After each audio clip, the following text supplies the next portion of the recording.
нарушение саат 7-де болгон. Саат 11-де мен үйүмө келишкен да.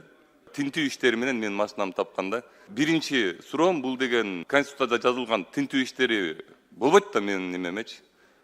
Бул кандай болуп калат? Ушул суроого жооп бере аласызбы? Арызыңызды карап жатабыз, сизге кагаз түрүндө жооп беребиз ага. Урматтуу коллегалар, көңүл буруп коесуңар, рахмат.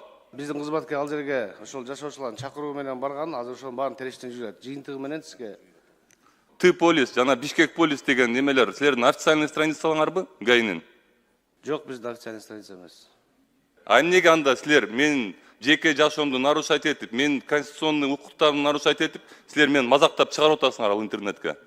Эмнеге силердин сотрудниктериңер, пресс-службаңар ошондой өзүнүн немесине ошондой нерсени кылып атат?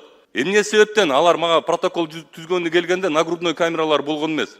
Эмне себептен бир сотрудник мага формасы жок келип алып, мен Надыр деген пресс-службанын представители болом деп туруп, мага протокол түзүп берип атат?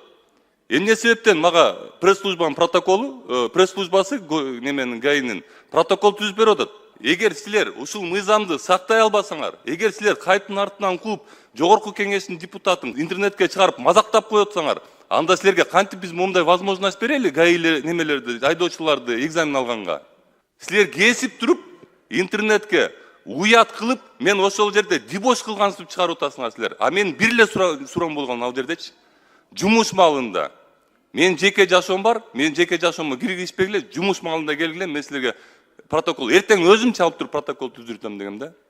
Урматтуу президент, эң биринчи биз өзү ошол мыйзамдын представительдеринен башташыбыз керек да. Эгер ушинтип мазактап, мыйзам бузууларды булуп атса, конституцияны бузуп атса, анда биз кантип ушул адамдарга айдоочулардын мындай немесин доверять этебиз? Билимин.